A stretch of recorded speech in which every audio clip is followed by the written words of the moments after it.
So often we are referred to as queen. But have you ever stopped to admire the beauty of your crown?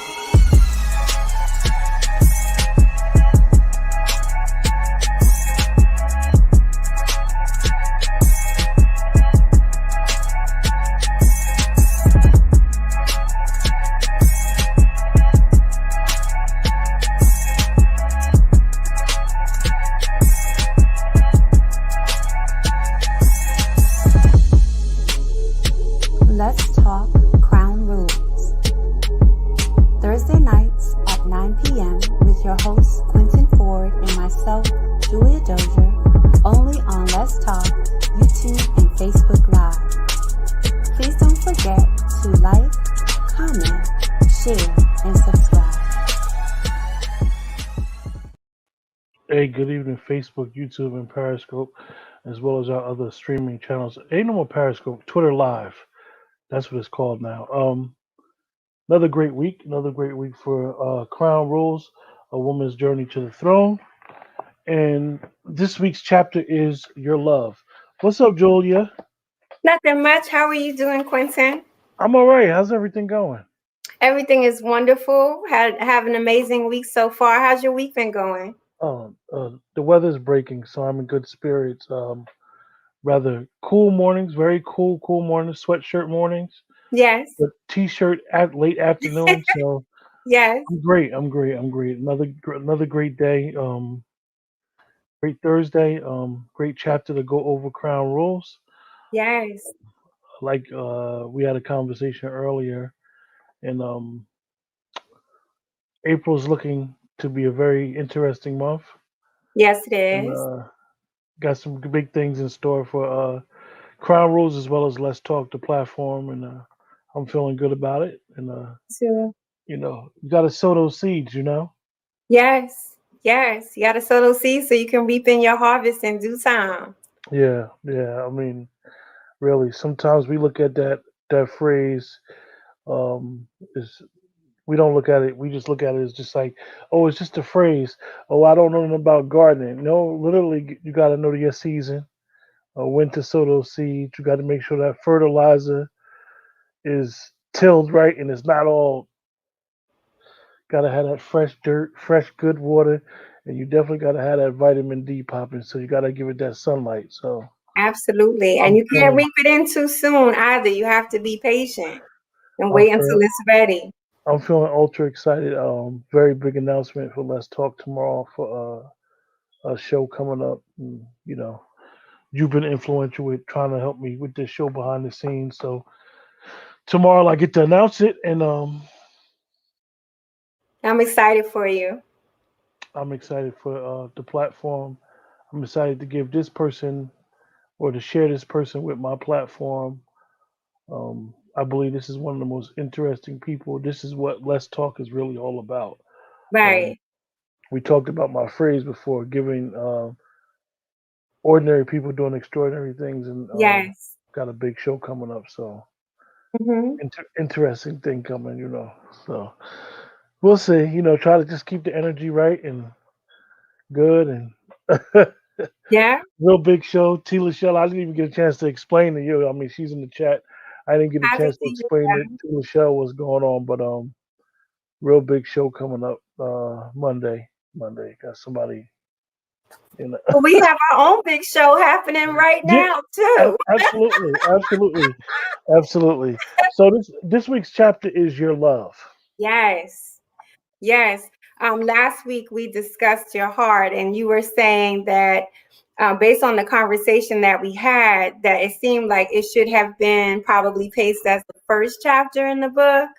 But as you acknowledge, you know me very well. There's a reason for everything. And so as we're taking this journey to our throne and creating these jewels for our crowns, we're building a foundation.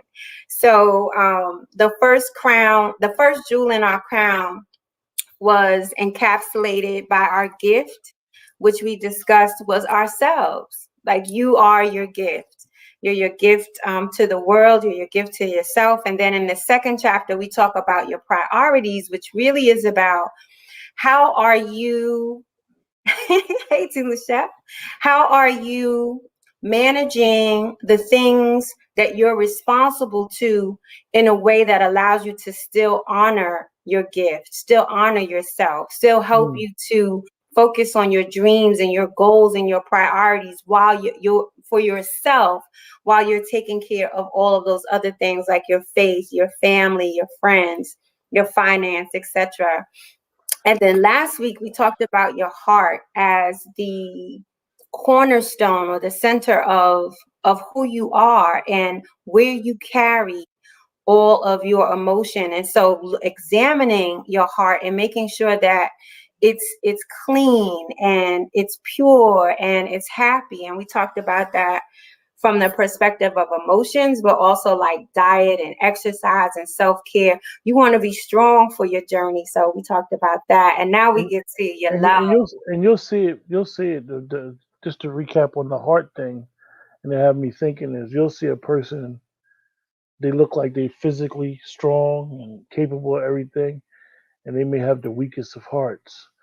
Or then you may see a person that's vice versa, that they look very weak, and then their heart could be very strong. And it really is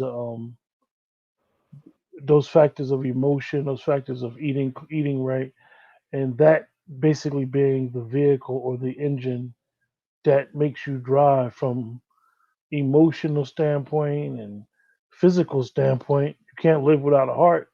I mean, Right. I know it's other organs that you can't live without, but still, that is like the driving, a heartless. If somebody called one of us a heartless person, that would make us feel like empty. Horrible.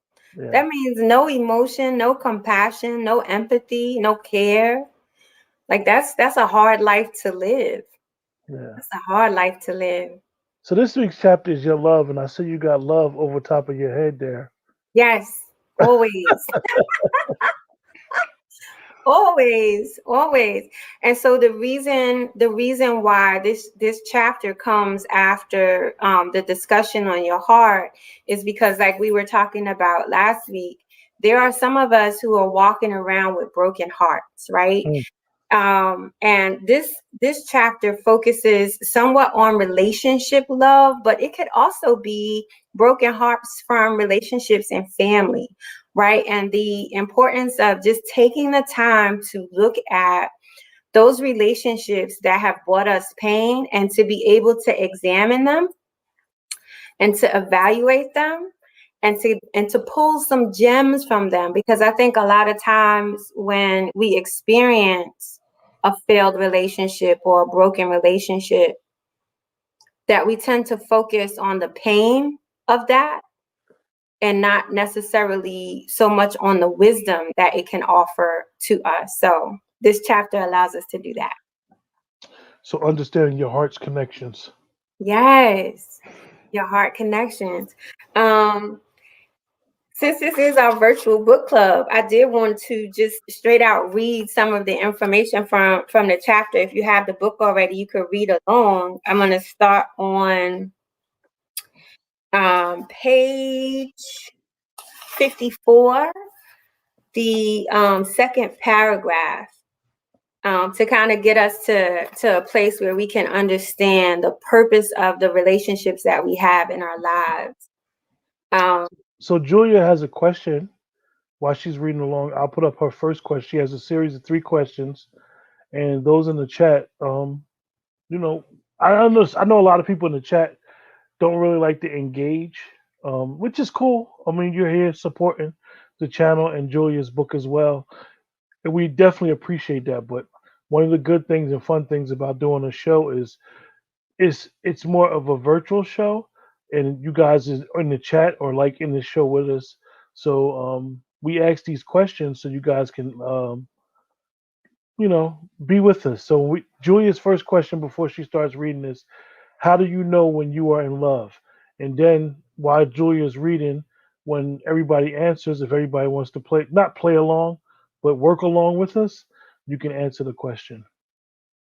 okay, so I'll start reading. So it's page 54.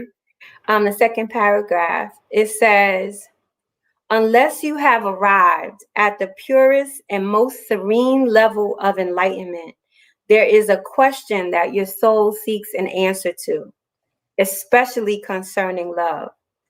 In my opinion, the only way to know this answer is through a loving relationship with a partner. The reason why this answer cannot be provided through family is because our interaction with a partner is based upon a choice that we have control over.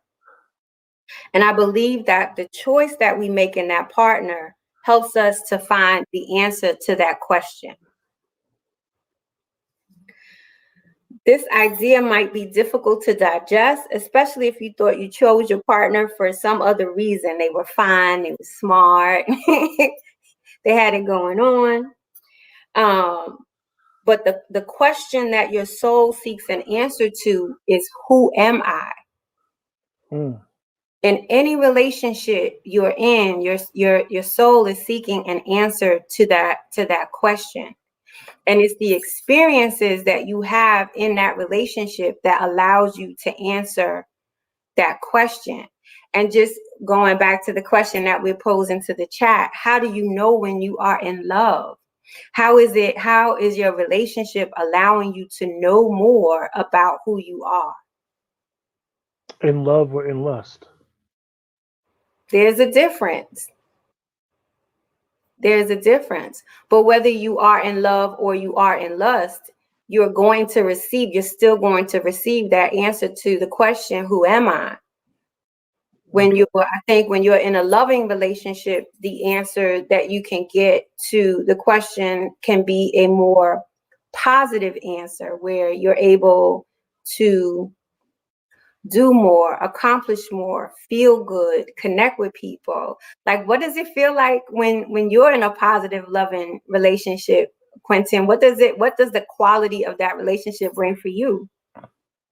I would I would I would answer the person. I would assume that a person just is at peace with themselves. I mean, they would go to work smiling. They would be leaving home. As even goes back to, and I always have to reference Brian when he talked about it. Is when you leaving to go do whatever you do, is coming back home with that choice. Making that choice. Knowing that choice is easy for you. Like, you leaving your house. Yeah, yeah, it's your house. That's your wife. That's your family. You don't have to come back. Mm-hmm. You know what I mean? You could just keep it booking, but you going back because this is my love. This is, I love. I would assume that a person would be like, I love her today just as much as I loved her when I first met her. It allows you to. I asked my wife to marry me after 2 months of meeting her. Good evening, Dre. Stayed engaged for 4 years, so he took his time. Okay, good. Then married after we graduated from college. Oh, so Dre wanted to lock it in. And they've been together 26 years later. So, Dre, with your relationship, right? Like, knowing that she was the one and there were being particular reasons for that, what has that positive, loving relationship allowed you to understand about yourself? Whew. I don't I don't know who said this from Facebook because they didn't get authorized StreamYard to use that name, but somebody just dropped some gun smoke. What they say? Where he satisfied every corner of my being, mentally, spiritually, and that piece is in his presence. Woo, Yes. woo, Yes. woo. Every corner of your being, huh? Every corner. Mentally, spiritually, and that peace in the presence. Woo. Mm. That's what I'm talking about. I got a little thirsty for that one. Whew. Drink I water. don't know. We hey T Lachelle, we might need a what you call playlist for this one. This is a good one. Good evening, Nicole. What did Nicole Nicole say? said, when you are in love, you always have that person on your mind. You are in tune with the other person. They light up your life. Like Anita said, bring you joy. Joy, right? That's the positive aspect of it. That's the beauty of it. You feel So, motivated and so, inspired. so the Facebook user, it said my friend Tanisha. Which one of my friends Tanisha is that?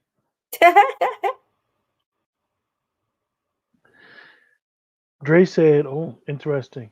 It allowed me to understand that I had flaws, and she helped me change them." Yes, yes, That support. So those loving relationships really do help us to understand ourselves in the positive or the negative or our opportunities. What did T. So like, Lachelle so like, so like Dre said, that was like the smack in the face because she was able to get him to understand his flaws and able to work on them and continue to work on them. Some people think they are. Oh, that was my friend Tanisha Mayfield. Hey, Tanisha. Some people think say some people think they are in love, but they may be in love with the qualities of offerings of the person? of the other person may be perceived to have that they may want for themselves. Interesting. Absolutely, absolutely. And that's so it's important. And I just want to go back to what Dre said. Dre said that she helped me to change. She said Dre said that his wife helped him to change his flaws. I would argue that she didn't help him to change his flaws. The importance of the relationship inspired him to want to change his flaws. He wanted to be a better person for her, Yeah, yeah, for him. yeah, She didn't make him do that. yeah. So he had to get rid of those flaws because he needed to be a better person for her. And for I his truly I relationship. truly understand that. A lot of times, and Dre said true. A lot of times and you always hear that. Oh, I do this for my kids, and me and you discussed that before, Julia. When a person be like, I'll do everything for my kids, and I always thought that was weird when I used to hear it because I always be like, well, if you do everything for your kids, so you flawed. If you flawed, you can't even. If you got certain flaws, you can't even be there for your children. You can't be Mhm, responsible for nobody. So the best thing for you to, I always thought, was to become a better you, so you could be a better person for your kids. mhm. I just It always thought, makes sense. It makes sense. Dre said, and Q, I had flaws back in the day. Oh, we all did. We Y'all work, we have. work, we work in progress. So that's the benefits of relationships, right? That they bring us peace, that they allow us to feel good, that they elevate our mood, that they inspire us to be better people, and that allows us to contribute more in the world. In this section of the book, though, there are relationships that last a lifetime, but there are also relationships that fall apart. And when those relationships fall apart, sometimes we can have a mixed emotion. We can have the memory of all of the good along with the pain of all of the bad, so that we're not feeling one thing at one time when we're thinking about, that situation that may not have lasted. And it's my position that when we have that dual mentality about that it kind of blurs the line of what we can attract to ourselves moving forward. So we got to get clear and resolve whatever pain or disappointment we have about the things that didn't last. And one of the ways that we get to do that is by something T. Lachelle said, kind of really looking at, why were we attracted to that person? Why were we interested in that person? What did we give of ourselves in that relationship? What did we lose in that relationship? And then after all of that, really focusing on, what did we gain? What did T. She Lachelle say? she said love will make you want to reflect on what you can do within yourself that would enhance your relationship, family, and overall life. Absolutely. And one of the things that this chapter also focuses on is that one of the things that we may not have learned, That's when you get back into self. No distractions. Time to dig in. one of the things that we may not have learned is that we can do all of those things for ourselves. As a matter of fact, we should be doing all of those things for ourselves, and the relationships that we enter into can enhance that. Sometimes we wait for the relationship to allow us to feel happy and peaceful and motivated and inspired. I'm We gonna can ask do you a that for question. I'm gonna ask ourselves. you a question, Julia. Do you think that we're taught to be in a relationship, Absolutely. or you think that Absolutely. we just learn as we go along? No, I think that we're taught. I think that our children today are experiencing a bit more freedom, and in terms of their choices, their life choices, what they want to do for their life. In fact, I remember Michelle Obama, um, maybe back in 2008, 2009, really was focusing on education for girls, and telling them to like not focus on the relationship right now.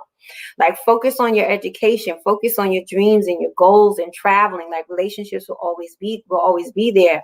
But the people who are suffering from like trauma from relationships, broken hearts, etc., we're the ones who had that message of you have to be in a relationship. And it started from when we were small.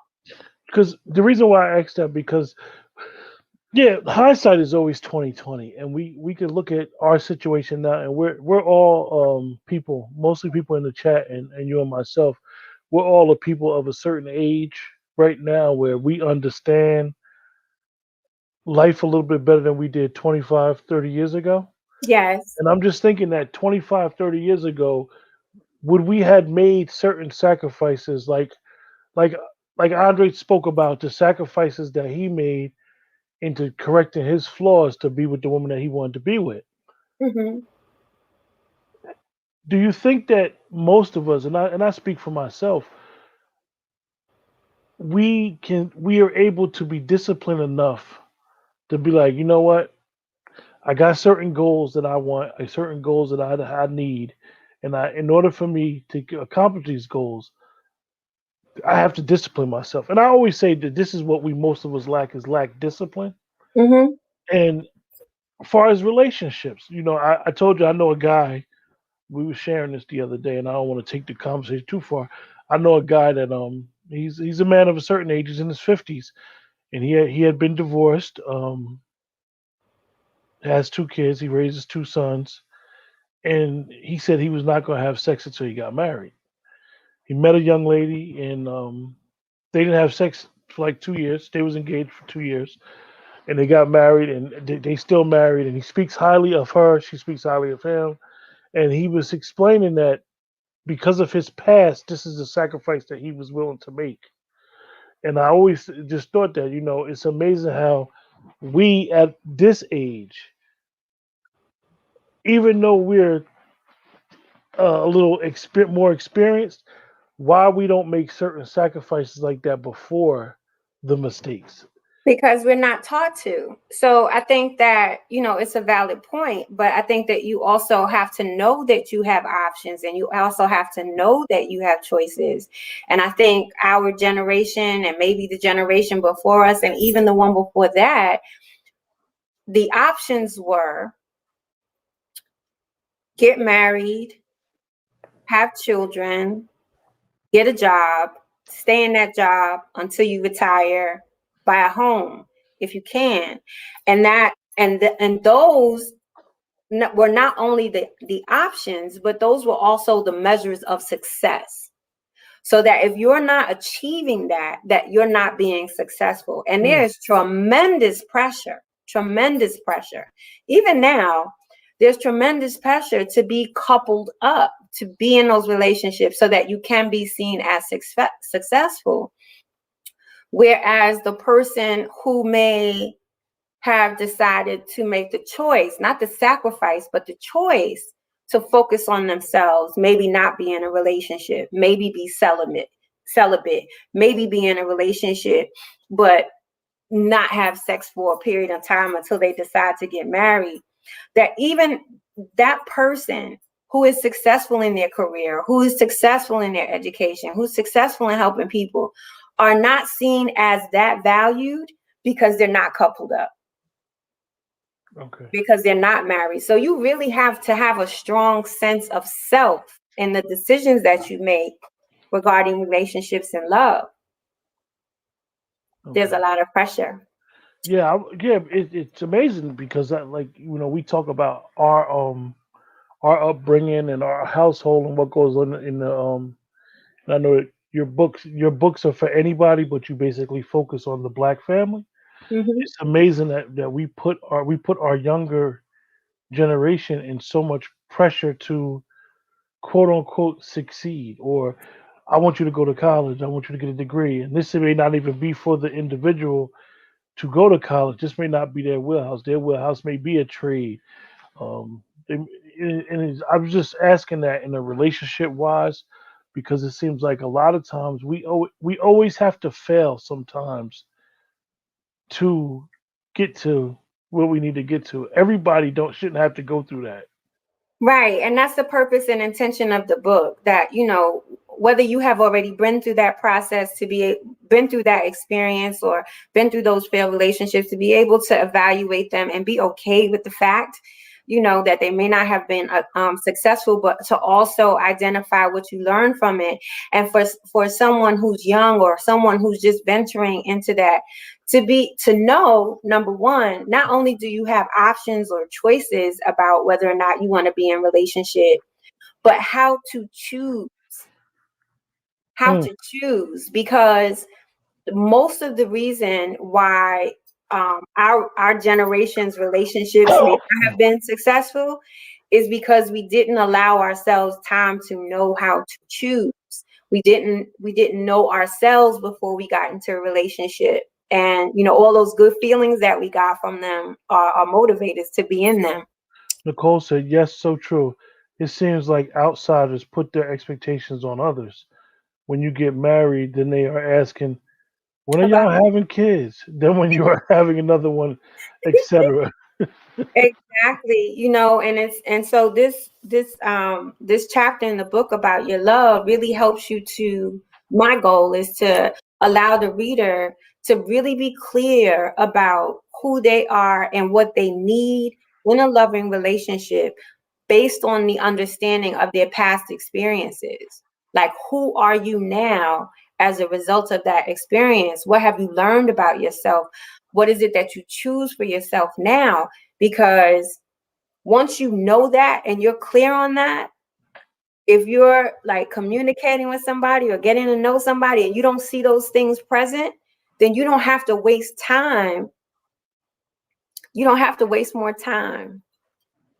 Dre said they asked that as soon as he got married, waited 5 years, we can enjoy each other first. Absolutely. It's so much pressure. And it's like, sometimes the people who are asking you all of these questions about what you're doing with your life, you wonder what they're doing with their own. Like, why are you so concerned So Julia, about what I'm doing? what you speaking about now goes right into segues into your second question. Who are Hmm. you without the pain of your past relationship? Hmm. There's a saying that goes, "What doesn't kill you makes you stronger." Whew. Well, sometimes that daggone past might make you have on the brink of death. So, so Nicole said, I think many people have been brought up to find someone to love them, but not to love themselves first. There it I is. agree. I agree, Nicole. I agree. I think that like the whole relationship thing is just like I ain't gonna say the fallacy, but the quote unquote American dream. Yes. And when you live in society standards of the relationship, like you explained, Nicole, and then Andre said that's what people was asking his wife, and even that question. I mean, I as I've gotten older, I mean, to ask a woman a question about kids, I think is one of the most offensive questions to ever ask a woman. And 25 years ago, I wouldn't have thought that way. But Right. now, getting older and knowing the changes that a woman goes through her body from a health standpoint, I mean, that's really It's a lot. it's really offensive to ask a woman about pregnancy and kids. It is, especially because it's almost like people are shamed around pregnancy. Like, when are you going to get pregnant? How many kids are you having? And there's some women who have issues where they cannot get pregnant. There's some couples that are struggling with fertility, infertility, and things of that nature. And that's a lot of pressure, especially if it's a couple that wants to have children. And so to be in a society where there's this expectation that you get married and you have the kids immediately is a lot to put on someone, which is why you have to have, that strong sense of self. But I just want to go back to what Nicole said. That's exactly the point of this chapter, is that when you learn, or when you have learned to love other people before you love yourself, you are going to gain lessons that will eventually lead you to learning how to love yourself, because you will find that when you put all of that energy into others that may not match or equal your energy, your drive, your expectation, your goals, your dreams, you have to reassess and find out what's important to you. And so it's through those failed relationships that you learn who you really are and what you really want. Well, T. Lachelle said something. It's never off topic, T. Lachelle. She said, I know this may be off topic, but in examining how do you love, when do you ask yourself, how much pain can I take? Many people don't establish boundaries for themselves until they are experiencing pain. Ooh, whew, We learn that. man. You better come on in the room, T. Lachelle. And you said that right there was off topic? No, that was directly That's on right topic. in topic. That's how we learn to love in our families. That's how we learn love in our families. In our families, we might experience pain, separation, disconnection, disappointment. But the idea is that you stay with it. You stick in there. If you love somebody, then you endure that pain. Then you go through it with them. That's an example of showing your love. But that's not an example of showing love. That's an example of not having boundaries. I do talk about that threshold for pain. Quentin, you say it all the time when we talk about the strong Black woman. Usually when people think about the strong Black woman, they think of her as being like this powerhouse that can do all things and take all things and accept all things. And what people don't understand is that we've been taught, or there's an expectation that we accept all of the pain that comes to us, and that we have some mechanism in us that allows us to get over that quickly and still go out there and save the world. And it's a lie. It's become It's a a term of lie. endearment, It's a but in lie. all actuality, it's a real bad stereotype. It's a lie. Because if you think about and you know it's mostly women in the chat, so I'm not trying to school you women on what it is to be a Black woman or the quote unquote strong Black woman, but if you look at what has happened throughout history, definitely in this country, in the medical field alone, um, you guys have been experimented on because of the theory of the threshold of pain. Like, you're not another human being. I mean, why why does a Black woman have to suffer through all this stuff But because she's a quote unquote Black woman? So but she's not supposed to be strong. So, oh, like, even dealing with fatalities when a lot of Black women are having children. Some of them are saying, "Look, I'm in pain. I'm in pain," and you really have doctors that'll sit there and be like, "No, you're not." but speaking from my own experience, and I'm sure that there are people in the chat, ladies in the chat, who can relate, and maybe even men who can relate. There's this expectation that society believes that we don't experience pain. But the reality is that we're taught to not acknowledge our own pain. Mm. Mm. which is why we can continue to stay in bad situations, because number one, it has to do with self-esteem. Number two, it has to do with self-value. Number three, it has to do with our understanding of what relationships are and what they're supposed to be and what we're supposed to tolerate. And then, like, most importantly, number four is like, what does it mean if I choose not to accept this? If I make a choice not to accept this pain, then what does that mean about me? It's like when they, unfortunately, and I'm not laughing, but when the woman finally just says enough's enough, the offender, as Tila Shaw would say, the offender is like, but you've been by me through all this. I mean, yeah, I was with you when you stole a car, you got locked up, you couldn't maintain employment, and this, that, and third. And yeah, I finally had enough. So you falling asleep at your friend's house, watching the football game and not coming home, that was the deal breaker. Oh, it wasn't that serious, but you done took this individual through all this strife and pain, and the offender thinks that it was just a small thing. Some people refer to that as the straw on the camel's back. And me personally, I'm not looking for no straws on the camel's back. I'm looking at the camel. I see you walking in here. I see what you are, attempting to do or getting ready to do. And I don't need to wait until I just can't take anymore. I can't Yeah. tolerate anymore. But we're not taught that. We're taught to withstand pain, but not only that, to not acknowledge when we are in pain. It's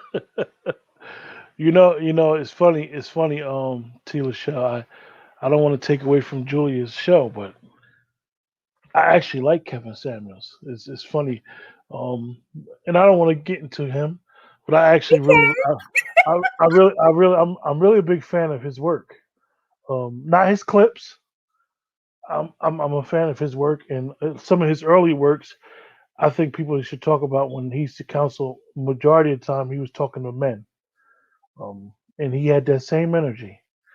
But we sometimes, and what Kevin Samuels does, and not to deflect, but what Kevin Samuels does is he tells you how it is. And a lot of times we always want somebody to talk nice to us. Talk nice to me, stroke me while you got your hand in my back pocket taking my wallet. We don't have a problem with that, but we got a problem when we're handing somebody our money and they talking dirty to us or talking slick or talking mean to us. And it's just a matter of and I know Julia's not a she think he's a little mean. It's more than him just being mean. I think in the position of coach, which he's, communicating himself to be, in the position of coach, you provide people with information and options so that they can make their own choice about how they want to move forward. And what I find with him is that he tells people that they're limited in their choices based on where they fit in a spectrum. And I don't think that that's a very, even though, to some it might be honest or realistic, I don't think anyone should be limited in what they believe is possible for themselves. Well, Bella, Hi, Bella. you know who Bella is? No, I don't, but I'm so happy they're I here. don't know who Bella is, but Bella, we appreciate you joining the show. And what we do is Julia is the author of two books, and this is her first book, second edition, Crown Rules: A Woman's Journey to the Throne. And what we do every Thursday at 9 p.m. is we go over a chapter in the book. We did her second book, Crown Rules 2: How Black Men Love, and you don't have to be a black man to express how love. But Julia did a case study on 10 black men, and she asked 13 questions about love, centered around love. and we went over that book. That book is on the channel as well, on the YouTube channel. It's still in the Let's Talk. You just have to go way, way back to find it on the Facebook page as well as the group. But if you go to the YouTube channel, you'll find it. It's in the playlist. So Um, what we did from the success of going over the second book, we went back to Julia's first baby, the little girl, yes, my little and girl. we're going over each chapter. It's like a virtual book club, but then with the discussions that we have within the chat, a lot of people in the chat are friends of us. So we have like an open virtual book club about the book, and we talk about a woman's journey to the throne. How and Julia can explain to you a little bit more if I didn't explain it enough. You covered it perfectly. I hope you can continue to join us, Bella, and share your thoughts and your ideas. Like Quentin said, we're going through chapters in the book. If you don't have the book already, it's available on Amazon. It's Crown Rules: One Woman's Journey to the Throne, second edition. Or you can DM me on Facebook at Julia Dozier for a signed copy. I'd be happy to send one to you. But thank you for joining us. Now, back to so Tila Shell said about Kevin Samuels, he's rude and tactless. Um, he would Quentin he. loves him, Tila Shaw. The No, honesty. I just think that if I heard an interview by him, and if I never would have heard the interview, I might agree with everybody saying. But when I heard him talk and explain, um, we I think he's needed. I He think he's certainly needed. is. He certainly is. Like I had shared with you one time, not to delve too much off of the subject, but I had spoken to I had talked to you one time about being in a parking lot of a supermarket in my area, and there was a young man who was sitting in his car and the radio was blasting, and I was listening to the conversation, and it was one of those rude, tactless moments. And so I went over to him and I asked him who was he listening to, and he told me that he was listening to Kevin Samuels, and he was telling me what he had learned from him. And what he was saying he had learned from him was how he needed to groom himself and how he needed to take care of himself and how he was getting ready to go into, one of the stores there to get some shaving supplies and some body lotion and some smell good. And what I realized is that outside of the rude and tactless aspect and really telling people that they're limited in their choices based on how they look, that what he's doing is he's filling a role for these gentlemen who don't have role models in their lives on how they can take care of themselves and present themselves and set themselves up for success. So I know that's part of what he's always done, and that part is still Yeah, working. he started out as basically a counselor. Look good, smell good, feel good. Yes, How yes. you feel, how you feel about yourself, how you present yourself, basically having that energy. This is why I say that a lot of times we have to be mindful of the clips and sensationalizing clips, and understanding that before all these women started coming to him, he was basically focused on men, and he still holds sessions with men. And I think if a lot of the women nowadays are so upset with the way that the men are, with the lack of true masculinity, the lack of true manhood. This is why I say Kevin Samuels is needed, because if more men was to listen to him, if more men was to go on back to him, he reminds me of a man's man. Tell you like it is. A lot of people cannot continuously. Um, one of the biggest things, unfortunately, with social media is that sometimes your audience hears things different. And what I mean is that what you may hear me say may be the same thing that Julia just said, but because I said it in a different tone, you may not realize that we said the same thing.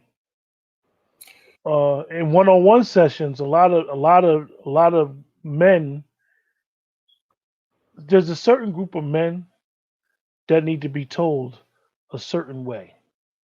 I was one of those young men that needed to be told a certain way.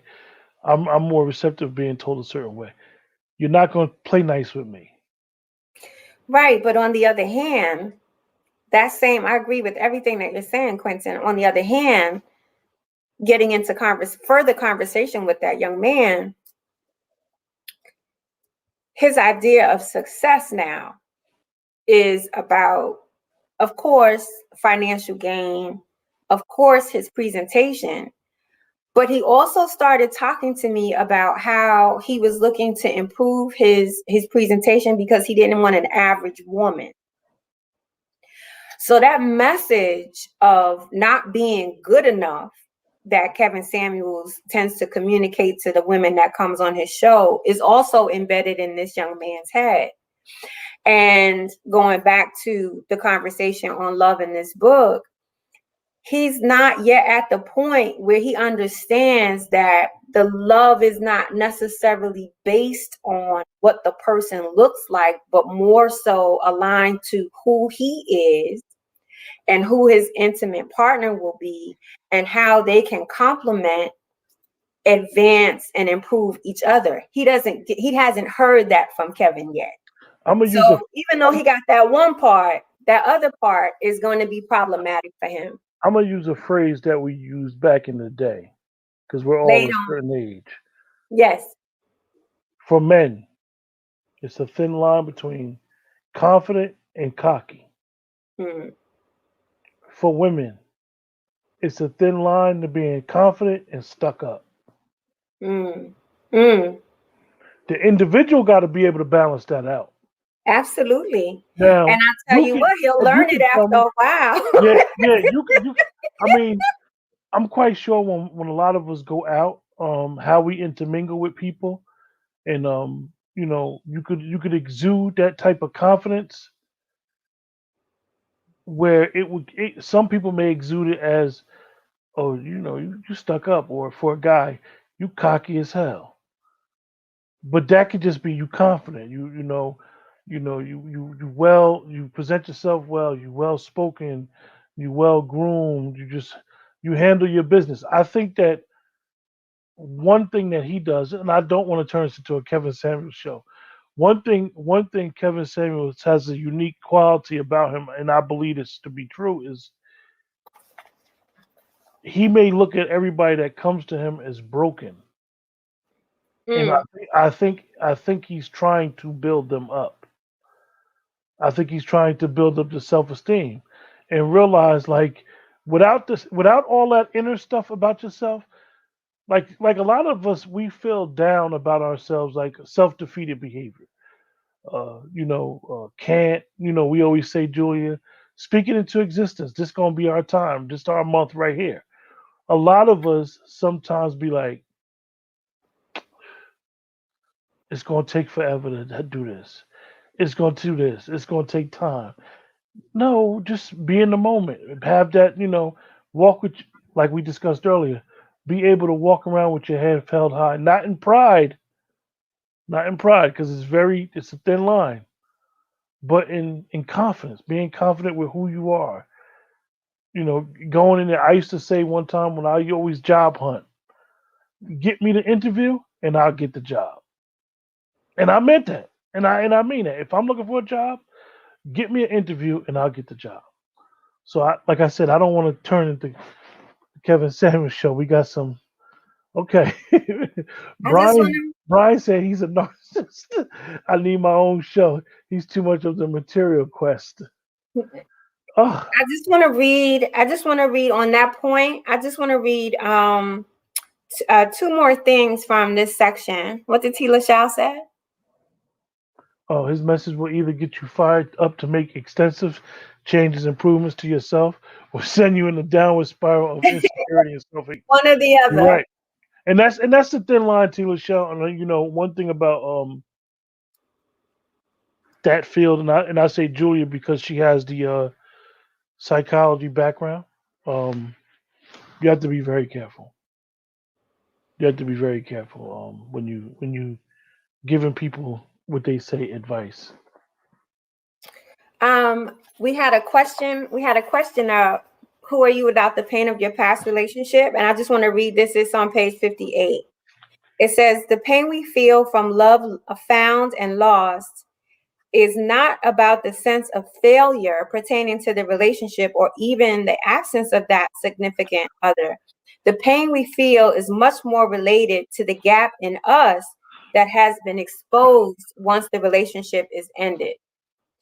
And so if we can, look at that gap, identify, as I said before, what we gave, what we lost, and what we gained, then we can bless that relationship, set it free, and let it go so that we don't have to carry that disappointment with us moving forward, so that we have, as we moving forward along our journey to the throne, we have a complete love. And That's Julia has balanced. and Julia's asked her third question and final question of the night. What did you learn about yourself? I mean, from those first two questions, what did you learn about yourself? Remember the first question? Well, your relationship. How do you know when you're in love? The second question was, who are you without the pain of your past relationship? And the third question, what did you learn about yourself? What have you learned about Because yourself? remember one thing that Julia and myself like to love to reiterate when we going over this book. This book is about being selfish. Not selfish. I mean, I see that's where the word comes. It's about yourself. It's not about nobody else. Being self-aware. Self, Being being self-aware. selfish. You better be selfish with your own love. Better love yourself first. I When you're mean, selfish, that means you're not giving to other. We're perfectly able to give to each other, but we have to make sure that we're whatever we're giving to someone, that we're giving it to ourselves first. No, no. What's that Facebook? What's I'm it? gonna just refer to Brian and say choices, Choices. choices, Choices. Yeah. choices. So if you have the book, or if you're planning to get the So book, Taylor Shell it said, gives "I you. learned that self care and self awareness is not selfish." It's not selfish. Yeah. Boom. If you have the book, or if you plan on getting the book, there are exercises that help you to walk through No, the process. Bella. I just bring a different perspective. I try not to be funny. I'm just, I just, bring a different perspective. I mean, my whole thing is that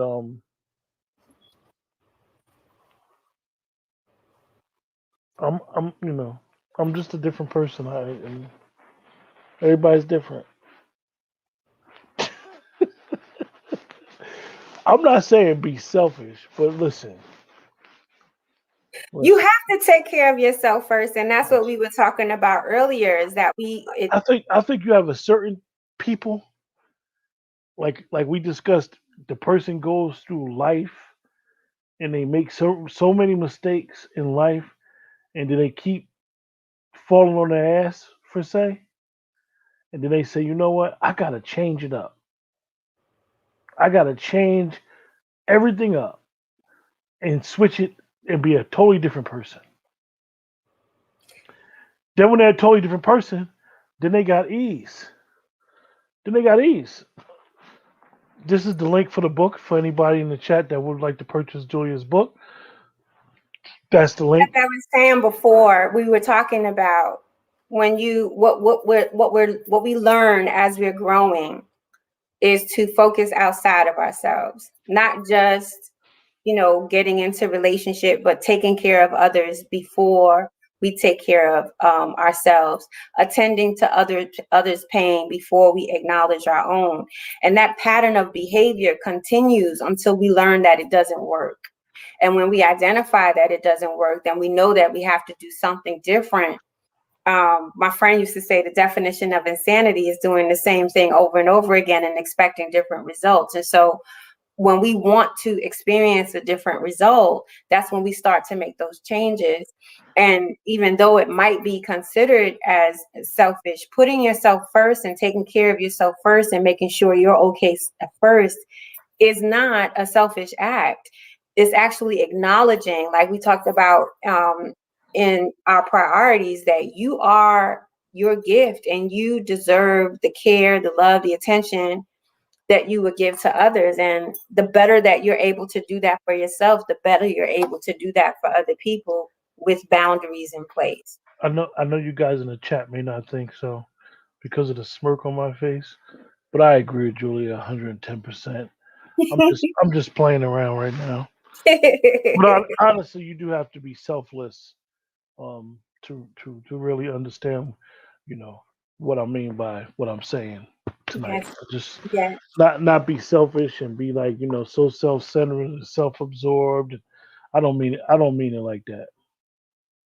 We know, Quentin. I don't mean it like that. Not at all. So the thing is, what did you learn about yourself? I can speak to this. Um, what I learned about myself in certain situations was, like we discussed prior, Julia, that I put a lot of stuff, relationships, before me. I mean, and you make certain sacrifices by doing that. You sacrifice a lot. Everybody loses when you do something like that. If you put anything um, before your self care, everybody loses because then you're not going to be, as we always say, today I'm going to go to work and today I'm waking up and I'm going to give everybody the best version of myself. You can't be the best version of yourself if you're constantly putting things ahead of you, to the point now when you be the best version of yourself. Now you could be the best version. For example, I could be the best friend for Julia. I could be the best co-host with Julia on the show.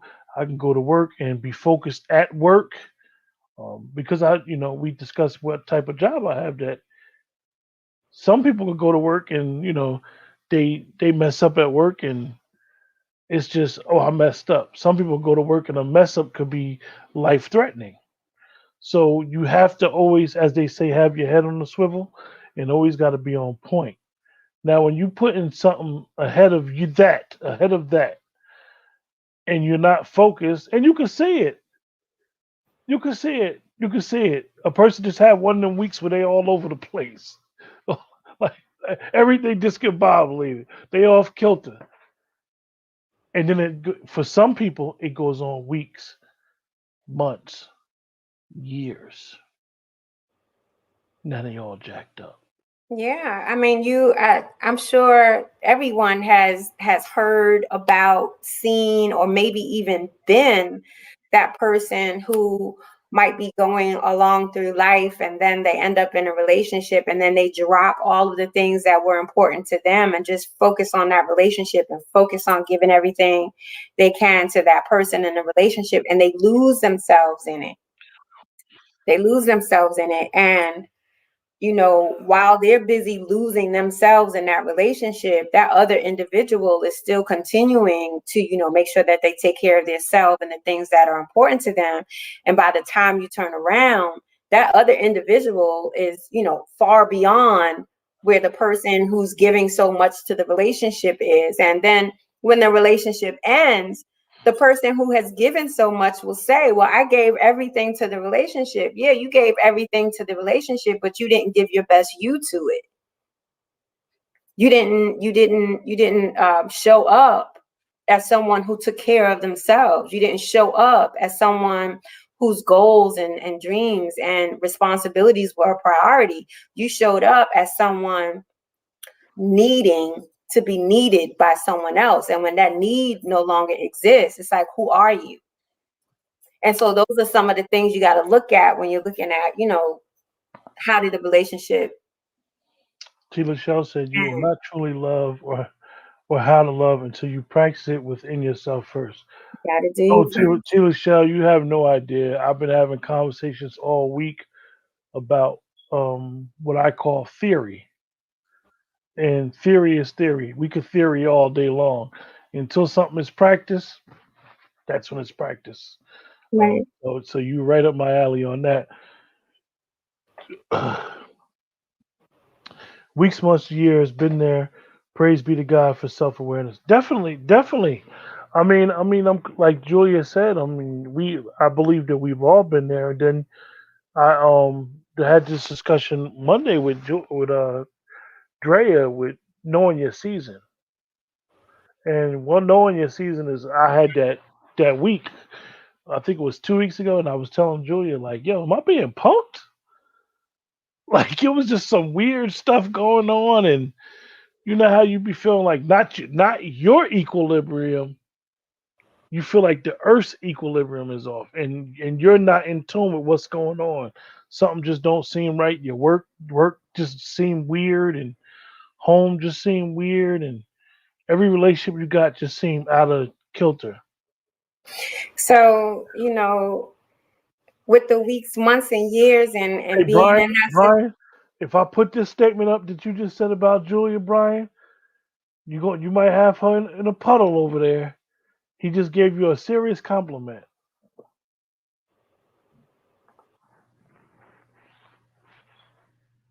Thank you, Brian. I really, what more than that, what I really need for us to understand, what I really want us all to kind of get is that we didn't know, thank you, T. Lachelle, is that we didn't know, right? That we had options, that we had choices. And then we didn't know necessarily how to make those choices. But our experiences have taught us that we do have options and that there are different choices that we can make. And as we're going on our journey to our throne, our love and how we choose to join into loving relationships is going to be critically important to us succeeding, fulfilling our dreams, and then also being able to share with the people around us that we see are Nicole says, experiencing a Nicole roadblock. said, "Could she be Gail?" They're the people that we see experiencing those roadblocks, that we don't have to experience pain in order to learn or to grow. Mm.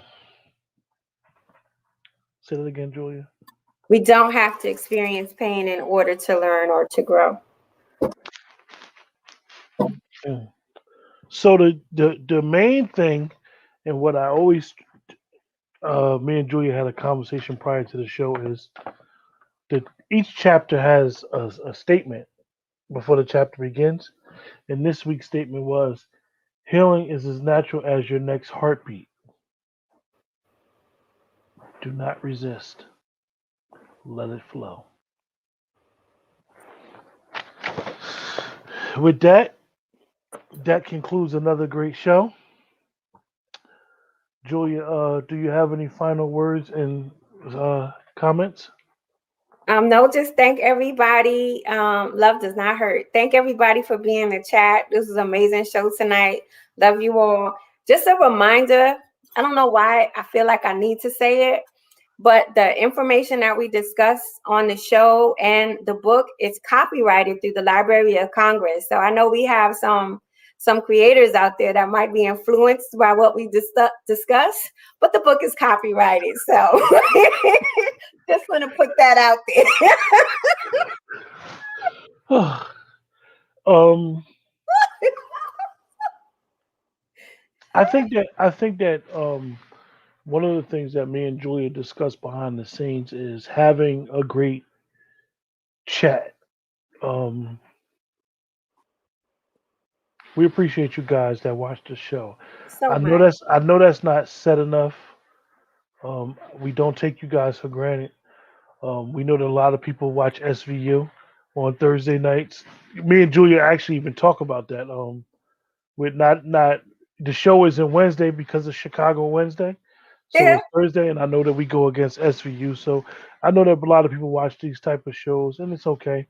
So we really appreciate those that tune in, whether it's live or in the rebroadcast. Yes. Um, One of the things that I really wanted to share was when we went over Crown Rules 2. I like to recommend that book for a lot of men, because and women because you may have men in your family that may not be as vocal or express themselves too much. So a lot of women should get that book to get an idea of a man's mindset, not just their man or their son, but you'll get an idea of what how men think and how they truly love. And in Julia's first book, see, we did Crown Rules 2 first, and now we're doing Crown Rules second. So in the first book, um, Crown. it appears that it's a woman's journey to the throne, but actually it's more than just for a woman; it's for a man too. Mhm. So realize that it's really all about self and as Julia would say, would be reclaiming who you are and taking that journey and understanding who you are today Today. and moving forward. As my friend Dara always says, or she said to me one time, your feet are facing forward for a reason. Mm. So Mm. I like. appreciate you guys in the chat. Thanks for joining the show, and can't wait to see you guys next week for another episode of Crown Rules: A Woman's Journey to the Throne. Good night, everyone. Yeah. No, it's something I did earlier, you guys.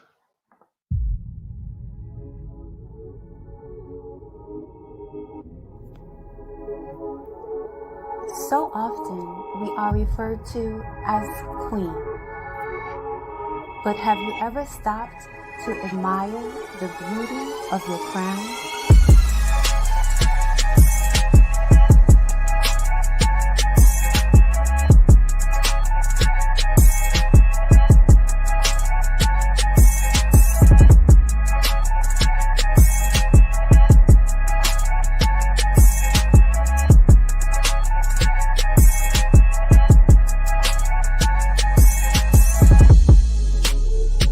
Let's talk Crown Rules. Thursday nights at 9 p.m. with your hosts Quentin Ford and myself, Julia Dozier,